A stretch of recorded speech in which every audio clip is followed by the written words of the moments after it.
parler d'un objet qui est un peu un ovni littéraire, puisqu'avec le développement du web participatif, autrement appelé Web 2.0, nous avons assisté ces 10 dernières années, 15 dernières années, à une multiplication de ce que l'on appelle les profils d'usagers.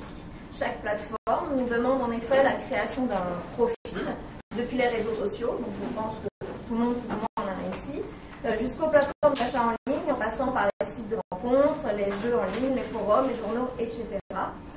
Mais aussi jusqu'à ce profil d'utilisateur souvent méconnu et déjà un peu plus polémique.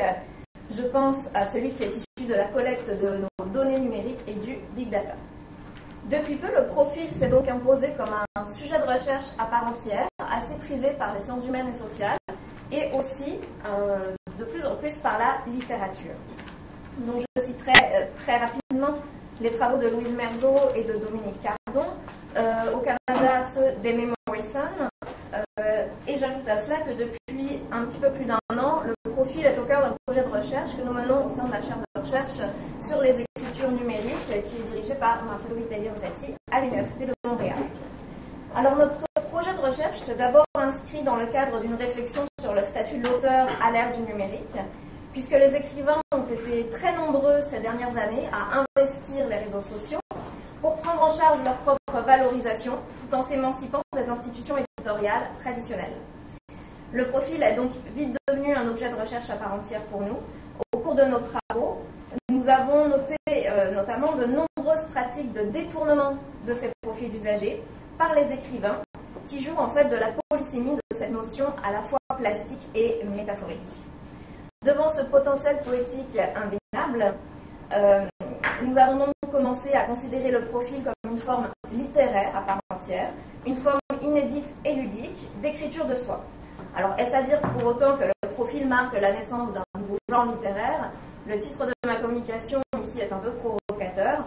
En vérité, il s'agit plutôt de plaider pour l'invention, pour la revalorisation d'une forme d'écriture numérique qui est relativement ignorée par les études littéraires en dépit de son investissement massif par les écrivains.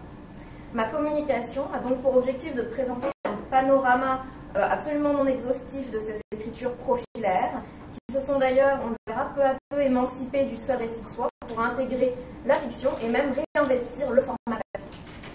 Donc à travers ce panorama, et je m'excuse à l'avance, panorama oblige, je ne vais pas aller dans l'analyse très précise des textes pour essayer de vous présenter ici le résultat de tous nos travaux.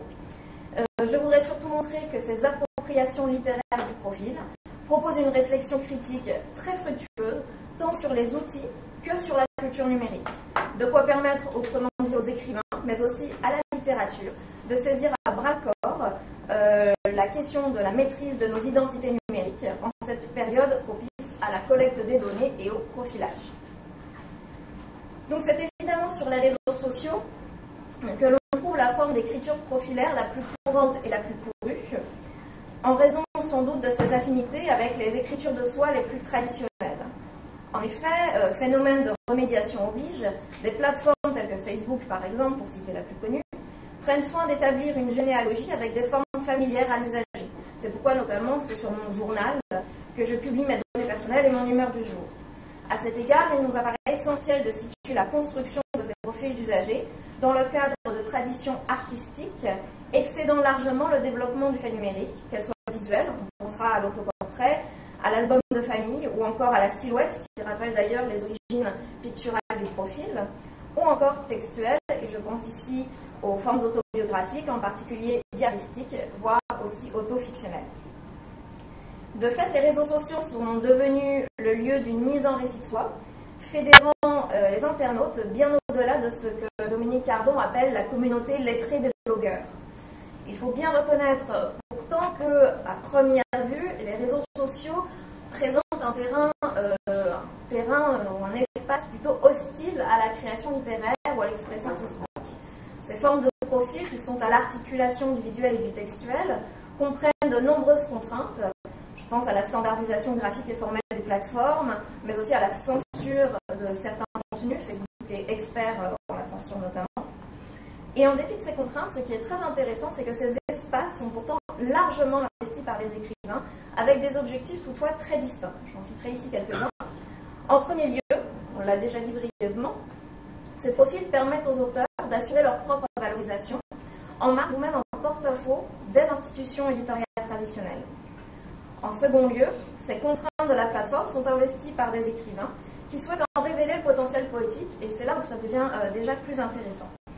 Là encore, les stratégies sont très diverses. Tout d'abord, une démarche essentiellement et classique autobiographique a conduit des écrivains à s'approprier le réseau social pour questionner et renouveler la pratique du récit de soi à la lumière de l'outil numérique. C'est le cas notamment de Sylvie Garcia dans son livre des visages, donc une expérience digital native, où l'auteur a publié d'abord chaque jour sur son journal Facebook une photo avec un texte, avant de réintégrer cette expérience diaristique dans un objet livre. Et elle a effacé à ce moment-là le contenu sur Facebook. Donc ce qui est intéressant, c'est que cette remédiatisation a entraîné d'ailleurs la traduction française et aussi la traduction médiatique de livres des visages. Seconde stratégie, plus originale et davantage autofictionnelle celle-là, consiste à jouer avec les caractéristiques formelles et culturelles de ces profils poétiques, dont on a relevé tout à l'heure l'aspect si standardisé. J'aimerais m'y attarder quelques minutes de plus parce que cette stratégie fait émerger, à mon sens, la véritable poéticité de l'écriture profilaire. En effet, le potentiel esthétique du profil possède justement du détournement de ces nombreuses contraintes. Donc on est dans une écriture quasiment de type Ouipien. Détournement des contraintes, des fonctions, mais aussi des connotations qui sont associées à ces profils et à leur plateforme. Parmi ces stratégies de détournement, on prêtera une attention particulière à celles qui vont filer la métaphore du profil pour nous permettre de bien comprendre la singularité et l'originalité de l'écriture profilaire. Donc d'un point de vue poétique et esthétique, la particularité du profil est en effet de jouer sans cesse entre monstration et dissimulation, afin de faire bouger les frontières entre le visible et l'invisible. Et en effet, dans les autofictions profilaires, la construction identitaire repose sur un torpillage de l'impératif référentiel, afin de cultiver ce que l'on pourrait appeler une forme d'anonymat ostentatoire, c'est-à-dire qu'on joue à se cacher. C'est le cas notamment chez Anne Archet, une écrivaine québécoise dont on ne connaît ni l'identité civile ni le vrai visage. Elle s'amuse même parfois à poser des fausses photos. Anne Archet est donc le pseudonyme anarchique d'une auteure dont la production littéraire est essentiellement érotique, voire pornographique. Anne Archet dit qu'elle fait de la pornographie. Ces textes érotico-pornographiques sont publiés en ligne sur le blog, au titre d'ailleurs assez évocateur, Lubricité. Ce qui est tout à fait intéressant avec ce profil, c'est que chez Anne Archet, la présence sur les réseaux sociaux et le profil constituent une véritable métonymie du travail de l'auteur, qui repose sur une appropriation polémique des plateformes, et en particulier de la construction identitaire telle qu'elle est encouragée par le web social. Sur Twitter, par exemple, le profil d'Anne Archet va exposer le corps féminin dans une pose lascive, mais au risque de décevoir, l'écrivaine restera toujours invisible. Jouant avec ce profil conçu comme un dispositif identitaire, Anne Archet ici se révèle plus nue que nue, déshabillée jusqu'à l'os, mais va conserver quelques signes de reconnaissance propres à son travail littéraire. À savoir, et là encore évidemment, des références qui sont toutes ironiques. Donc les talons aiguilles, symbole érotique fétichiste, la cigarette, symbole de la femme fatale. Cette indécidabilité identitaire, Anne Archet l'explique en ces termes sur son blog Lubricité. Enfant, je rêvais d'être la femme invisible. En vieillissant, j'ai appris à la dure que non seulement l'invisibilité n'existe pas, mais qu'être visible est une malédiction. Être vu, être nommé, c'est se faire voler sa vie. Donc l'écriture profilaire, qui prend corps à travers des avatars, peut donc de façon très paradoxale reposer sur un refus de la représentation au profit d'une stratégie performative qui revendique une identité dynamique et labile, une identité absolument insaisissable. Donc Anne Archet, on joue toujours dans entrevues et questionnaires, vous pouvez toujours aller les lire, mais je vous assure que vous ne saurez jamais qui je suis vraiment, et elle joue comme ça sans arrêt. Donc par-delà cet aspect ludique, il faut quand même reconnaître qu'un profil tel que celui qu'Anne Archet nous encourage à réfléchir au statut de l'auteur. Car finalement, peu importe l'identité civile d'Anne Archet, donc certains ont dit qu'il s'agissait de plusieurs personnes, certains ont dit qu'il s'agissait d'un homme, en fait, qui est-elle, sinon ce profil lui-même, ce profil problématique qui refuse de se laisser saisir. Nous avons donc été amenés à formuler l'hypothèse suivante, celle d'une fusion probable aujourd'hui entre les auteurs et leur profil, notamment dans le cas de la littérature hypermédiatique. Un profil qui tend à s'imposer comme une nouvelle instance indépendante, un espace de création à caractère autofictionnel, où l'écrivain vient se produire en tant qu'auteur, vient performer son autorité pour faire œuvre. Donc je vais développer un peu plus cette idée du profil d'écrivain. Si aujourd'hui les écrivains investissent les réseaux sociaux dans le but de valoriser et de promouvoir leur figure autoriale, nombreux sont ceux qui pourtant en profitent pour malmener cette figure, ou du moins la désacraliser au gré d'un double détournement des plateformes autant que de leur statut d'auteur. On s'intéressera alors à un autre aspect du profil, et je continue à explorer le potentiel sémiotique du profil et à filer la métaphore. Le profil conçu comme un ensemble de compétences, et en l'occurrence les compétences de l'écrivain. Cette question se pose avec acuité à l'ère numérique, alors même que nous faisons face à une prolifération des auteurs en ligne. Si on réfléchit bien, sur le web, tout le monde écrit, tout le monde édite des contenus, mais tout le monde n'est pas pour autant écrivain, tout le monde ne fait pas pour autant de la littérature. Dans un ouvrage collectif, l'auteur à l'ère numérique, qui a été dirigé par Oriane de Séligny et Sylvie Ducas, Étienne Candel et Gustavo Gomez Merilla ont ainsi opéré la distinction entre l'auteur littéraire et la fonction auteur à laquelle peut prétendre n'importe quel usager d'outils numériques, en suggérant que, je cite, « Au-delà de la compétence technique de l'auteur, la valeur littéraire relèverait en particulier des connotations attribuées au prestige d'une technologie ou d'une marque à laquelle il associe son nom. Dans ce cadre, l'œuvre littéraire apparaîtrait comme indissociable de la strate des discours tenue à son sujet comme production technique. » Alors, en d'autres termes, selon Candel et Gomez Merilla, afin d'affirmer la littérarité de son travail d'écriture numérique, l'auteur aurait tout intérêt à s'associer explicitement à la célèbre marque à la pomme, pour ne pas la citer, plutôt qu'à une autre enseigne de moindre prestige. Cette distinction nous apparaît assez problématique. Comment évaluer déjà d'une part ce critère de notoriété de l'outil, et surtout quelle en est la pérennité? Une marque, une plateforme peut être très populaire à un moment, devenir complètement dépassée très vite, surtout en ce moment, les choses vont très très vite avec le numérique. Donc, en d'autres termes, faut-il vraiment maîtriser la théorie et utiliser Linux pour faire de la littérature? On voit ici l'aspect un peu problématique que pose cette corrélation entre la technique et la littérarité. Cette corrélation est de plus invalidée par ce nouveau phénomène de prolifération des écrivains dans les espaces numériques profilaires. En 2012, par exemple, Victoria Welby, dont on a parlé un peu tout à l'heure, publiait sur la plateforme de petites annonces en ligne Kijiji, donc c'est l'équivalent du Bon Coin pour les Français dans la salle, sur Kijiji, donc qui est certainement moins favorablement connoté que les technologies Java et Apple, l'annonce suivante: Victoria Welby, écrivaine publique, rédaction de lettres d'amour, correspondance érotique, récits licencieux, scénario lubrique, etc. $50 de l'heure, 1 heure minimum. Le texte sera réécrit jusqu'à 2 fois si la cliente ou le client, et on n'est plus là dans le lecteur, ne le trouve pas satisfaisant. Alors, franchissant ici un pas supplémentaire dans la désacralisation de l'auteur, Victoria Welby choisit de s'attribuer sur son profil Kijiji, sur cette annonce, le titre d'écrivaine publique. Alors même que Candel et Gustavo Gomez Merilla établissaient un lien étroit entre la constitution de l'autorité de l'écrivain et le prestige associé à l'outil numérique, voici que Victoria Welby convoque sur un site de petites annonces populaires sans aucune prétention esthétique et ne requérant par ailleurs qu'une compétence numérique minimale, une figure qui a elle-même été toujours ou très longtemps discréditée au cours de son histoire, l'écrivain public, celui qui renonce à l'autorité pour écrire pour les autres. Alors évidemment, ce recours à la figure de l'écrivain public résonne dans le cas présent comme une stratégie ludique d'affirmation et de singularisation de l'auteur. Il s'agit d'un geste poétique, voire politique.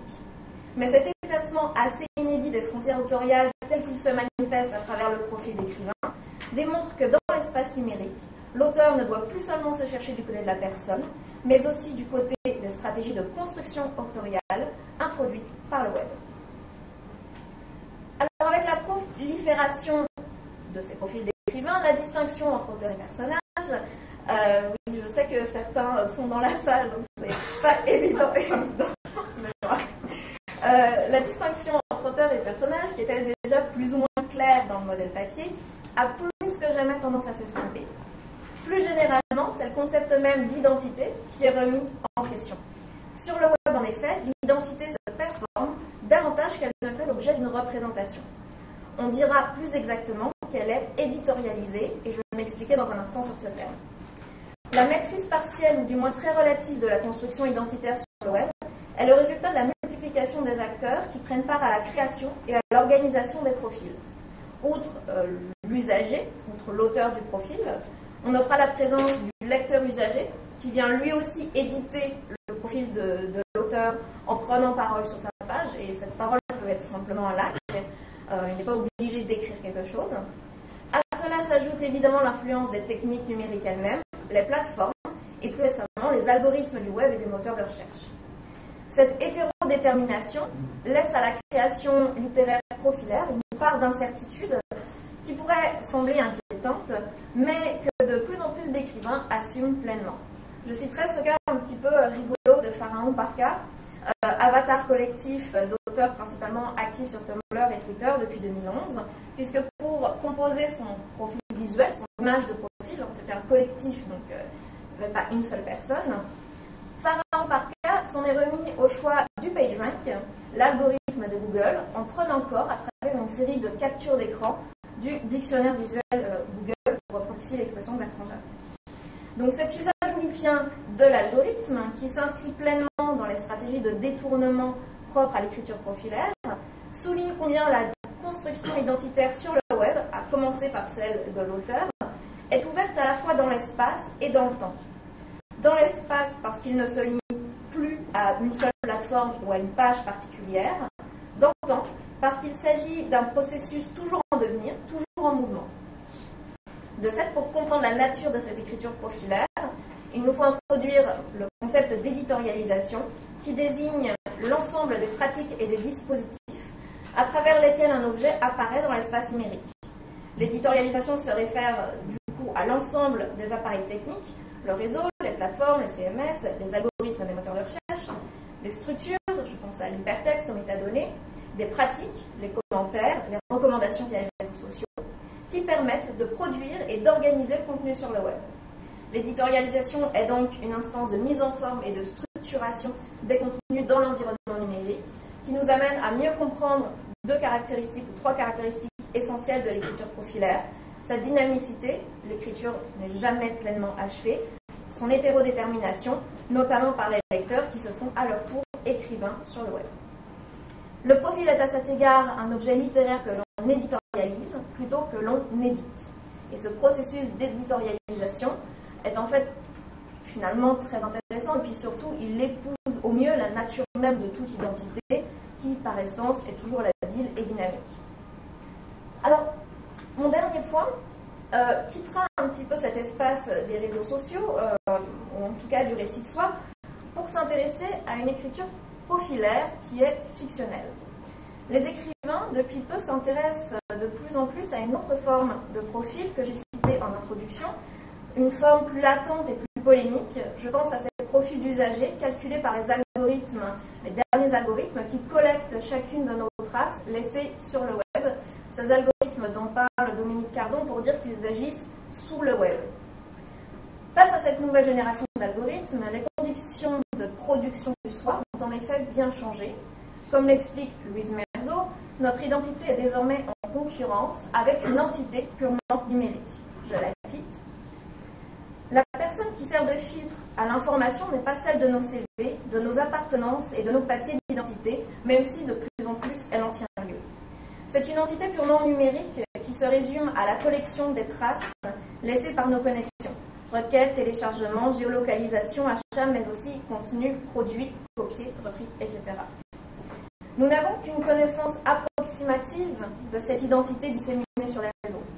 Opérateurs, marchands, moteurs de recherche et services de renseignement en savent plus sur nos comportements numériques que nous-mêmes, car ils ont la capacité de les archiver, de les recouper et de les modéliser. Alors cette problématique pratique de la concurrence identitaire entre une entité purement numérique produite par l'algorithme à des fins principalement commerciales et un sujet numérique apparaît de plus en plus essentiel.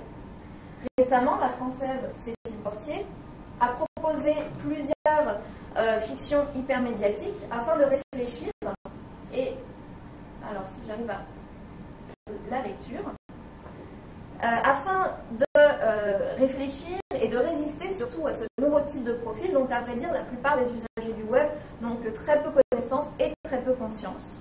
Le projet TrackTrace a été réalisé avec des lycéens d'Aubervilliers et a consisté à créer une série de profils fictifs, de manière à créer ce que Cécile Portier appelle des leurres numériques. Je cite ici un texte de Cécile Portier. « Chaque jour, nous sommes, nous, êtres de chair, mis en données. Chaque jour, nous produisons, en nous déplaçant, en communiquant entre nous, un nombre incalculable de traces qui sont stockées, analysées, réutilisées. Il serait angoissant, désespérant, si nous n'avions pas toujours, nous aussi, la possibilité d'écrire notre vie, de reprendre la main sur les catégories, d'en jouer. Cette fiction a ce but.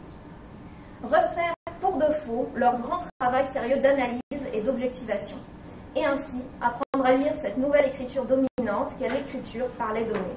Car toute écriture est un pouvoir qu'il faut savoir comprendre, qu'il faut vouloir prendre. » Alors, en usant de cette stratégie de détournement qui caractérise l'écriture profilaire, Cécile Portier use du profil comme forme d'expression littéraire pour mieux opposer une résistance au profilage induit par le big data.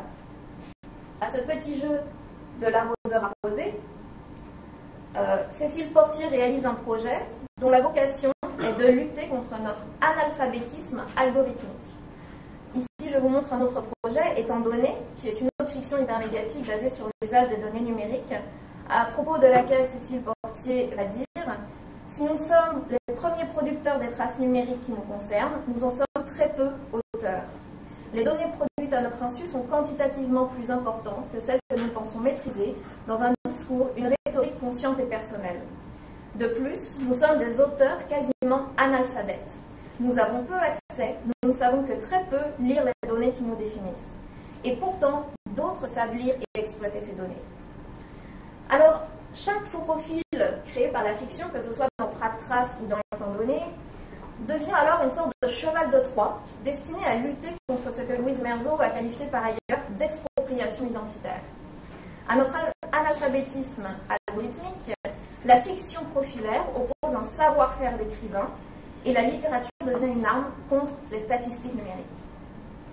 Alors, j'achève ici ce panorama des écritures profilaires en retenant l'idée que toutes ces appropriations du profil partagent une même stratégie de détournement ludique et littéraire, donc très poétique, des dispositifs numériques, de manière à faire acte de résistance contre cette expropriation identitaire qui semble nous menacer à l'ère du big data. À la trace numérique responsable du profilage de l'usager, ces écritures profilaires opposent un tracé de leurre numérique autofictif ou simplement fictif, dont il faut plus que jamais reconnaître la fonction politique. La création de tous ces êtres de données, comme on a pu parler autrefois d'êtres de papier, torpille la traçabilité numérique pour exploiter, en d'autres termes, l'autre face du profil, celle qui reste cachée et qui reste donc à inventer. Merci.